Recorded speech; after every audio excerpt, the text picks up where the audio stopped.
नमस्कार दोस्तों, मैं अब्दुल कलाम आज़ाद आरजेड क्लासेस में आपका स्वागत करता हूं। आज 5 जून है और 5 जून के करंट अफेयर्स के जितने भी क्वेश्चंस हैं, हम इस वीडियो के अंदर डिस्कस करने की कोशिश करेंगे, उनके डिटेल्स जानने की कोशिश करेंगे। आगे बढ़ने से पहले मैं आप सबसे निवेदन करना चाहता हूं, प्लीज़ अगर आप हमारे चैनल पर नए हैं तो सब्सक्राइब करिए और बेल आइकन को प्रेस करिए, जिससे कि आने वाले प्रत्येक वीडियो की नोटिफिकेशन आपको मिल सके। चलिए आइए शुरू करते हैं। हमारा पहला क्वेश्चन है बाफ्टा के नए अध्यक्ष के रूप में किसे नियुक्त किया गया है? तो इसका सही जवाब है कृष्णेंदु मजूमदार। ये बाफ्टा के नए अध्यक्ष के रूप में नियुक्त किए गए हैं। अब यहाँ पे कुछ इंपॉर्टेंट बात है जो हमें जानना चाहिए, जैसे कि बाफ्टा। तो बाफ्टा का फुल फॉर्म आप नोट कर सकते हैं, the British academy of film and television arts. BAFTA ये रिप्रेजेंट करता है the British academy of film and television arts. अब ये कृष्णेंदु मजूमदार 3 साल के लिए अध्यक्ष रहेंगे। 3 साल के लिए अध्यक्ष रहेंगे, 3 साल के लिए अध्यक्ष होंगे और 35 साल के इतिहास में ये सबसे युवा अध्यक्ष के रूप में इन्हें नियुक्त किया गया है। सबसे युवा अध्यक्ष के रूप में नियुक्त किया गया है तथा साथ ही में 73 साल में पहले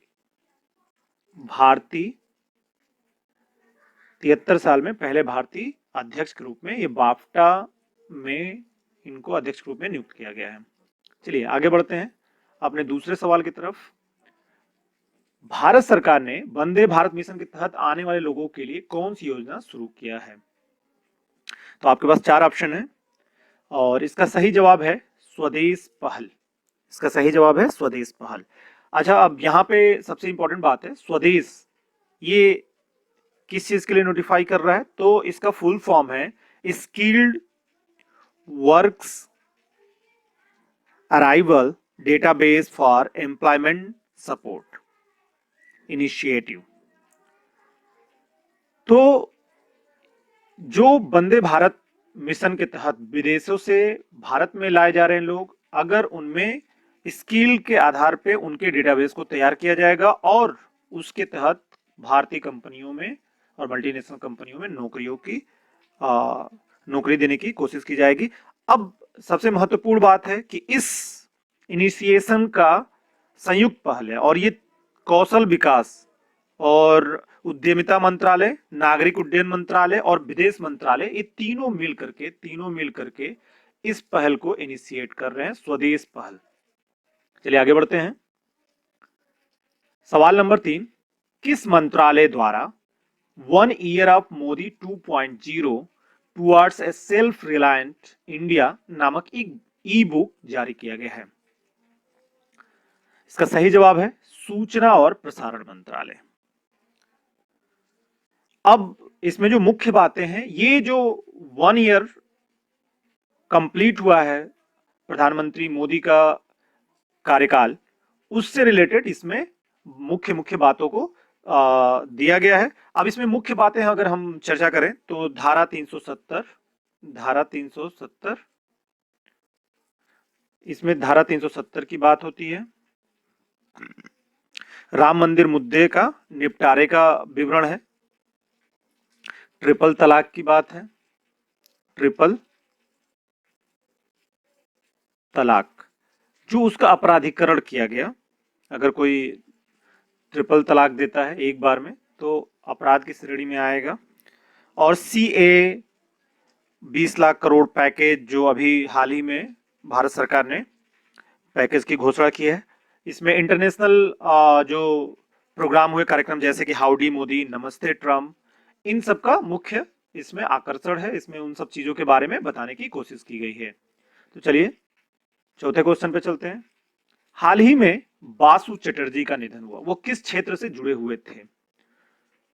बासु चटर्जी एक बहुत ही विख्यात बासु चटर्जी एक बहुत ही प्रसिद्ध व्यक्ति हैं जो कि फिल्म जगत से जुड़े हुए हैं। ये फिल्म निर्देशक हैं और इनके काफी सारे फिल्म पुराने जमाने के काफी फेमस रहे हैं। जैसे सबसे फेमस इनकी फिल्मों में से एक है, प्रसिद्ध फिल्मों में रजनीगंधा, चितचोर, पिया का घर, और टीवी पर आने वाली एक धारावाहिक एक ब्योमकेश बक्सी, ये काफी ज्यादा पॉपुलर हुआ था। और याद रखने वाली बात है, फिल्म दुर्गा के निर्देशन के लिए इनको 1992 में राष्ट्रीय पुरस्कार मिला। राष्ट्रीय पुरस्कार मिला, इनको राष्ट्रीय पुरस्कार दिया गया था। चलिए अपने अगले क्वेश्चन की तरफ आगे बढ़ते हैं। भारतीय उद्योग परिसंघ CII, सॉरी। चलिए हम अपने अगले क्वेश्चन की तरफ आगे बढ़ते हैं। क्वेश्चन नंबर 5, भारतीय उद्योग परिसंघ के अध्यक्ष रूप में अभी हाल ही में किसने पदभार संभाला है?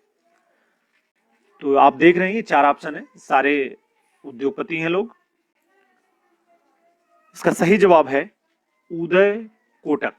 उदय कोटक, इसका सही जवाब उदय कोटक। अब उदय कोटक कौन है, इनके बारे में मुख्य बातें हम जान लें। कोटक महिंद्रा के एमडी, कोटक महिंद्रा एक बैंक है, महिंद्रा एक बैंक है जिसके एमडी और सीईओ हैं।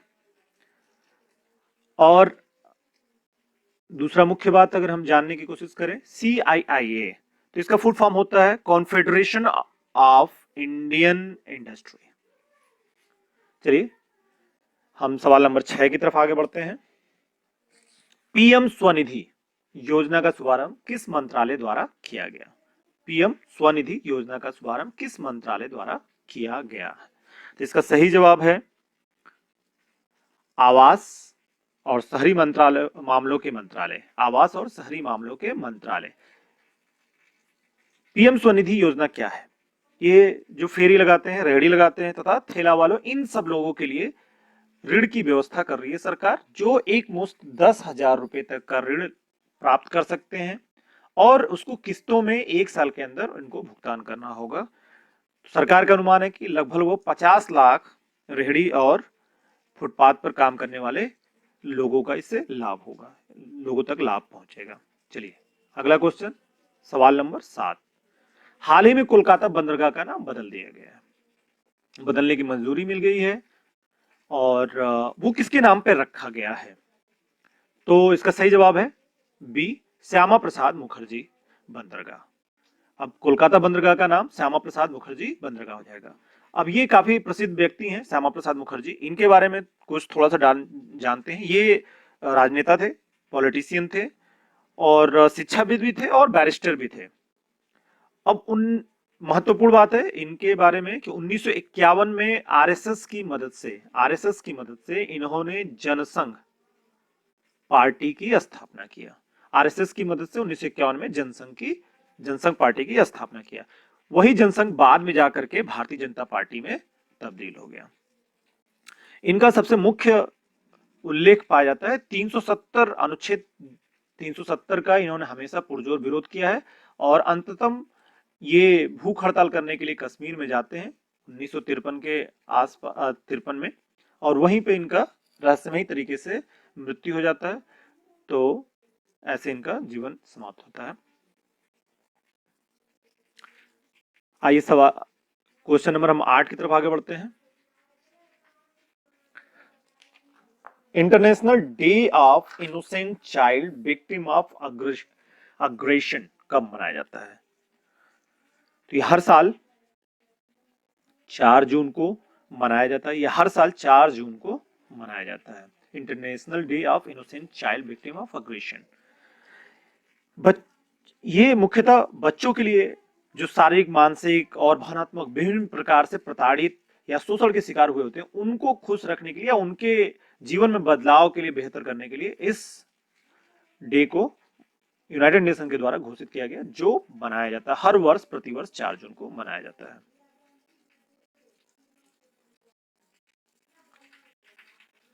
हाल ही में किस मंत्रालय ने अखिल भारतीय रियल टाइम बाजार का प्रारंभ किया है? तो इसका सही जवाब है ऊर्जा और नवीकरण मंत्रालय। ऊर्जा और नवीकरण मंत्रालय। हम सवाल नंबर 10 की तरफ चलते हैं। एमएसएमई की नई परिभाषा कब से लागू होगा? एमएसएमई की नई परिभाषा कब से लागू होगा? तो इसका सही जवाब है 1 जुलाई 2020। 1 जुलाई 2020 से इसकी नई परिभाषा लागू हो जाएगी। एमएसएमई के बारे में जानने की कोशिश करते हैं हम। Micro, small and medium enterprises, सूक्ष्म, लघु और मध्यम उद्योग इसके अंतर्गत आते हैं। उसमें कुछ इन्होंने बदलाव किया है जो 1 जुलाई 2020 से लागू हो जाएगा। आज का हमारा सवाल कंप्लीट होते हैं।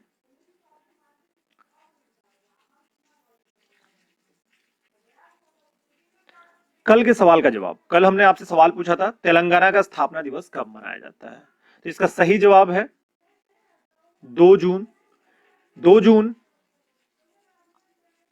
2014 को तेलंगाना का स्थापना हुआ था। 2014 को तेलंगाना का स्थापना हुआ था। उस समय 29वें राज्य के रूप में इसकी स्थापना हुआ था, जबकि अभी 28 राज्य है। क्यों? क्योंकि आप जान रहे हैं अभी हाल ही फिलहाल में कश्मीर का राज्य का दर्जा वापस ले लिया गया और उसे केंद्र शासित राज्यों में तोड़ दिया गया है।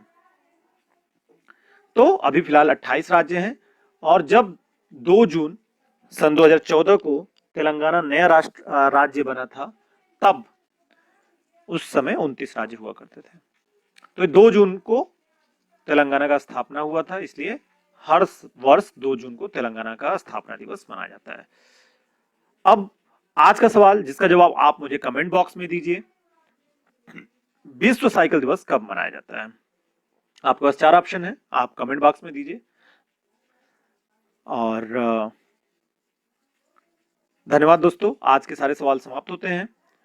और मैं फिर से एक बार आपसे निवेदन करना चाहता हूं कि अगर आप मेरे चैनल पर नए हैं तो प्लीज सब्सक्राइब करिए और ज्यादा से ज्यादा शेयर करिए और बेल आइकन भी दबाइए, जिससे कि प्रत्येक दिन की वीडियो आप तक पहुंच सके, उसकी नोटिफिकेशन आपको प्राप्त हो सके। अगर आपको ये वीडियो अच्छा लगा तो आप इसको जितना ज्यादा हो सके शेयर करें, जिससे कि दूसरे लोग भी लाभान्वित हों। और आज की वीडियो का पीडीएफ अगर आप डाउनलोड करना चाहते हैं तो डिस्क्रिप्शन लिंक में आपको मिल जाएगा, वहां से आप डाउनलोड कर सकते हैं और इसके पहले वाले वीडियोस के भी लिंक आपको डिस्क्रिप्शन में मिलेगा। धन्यवाद दोस्तों।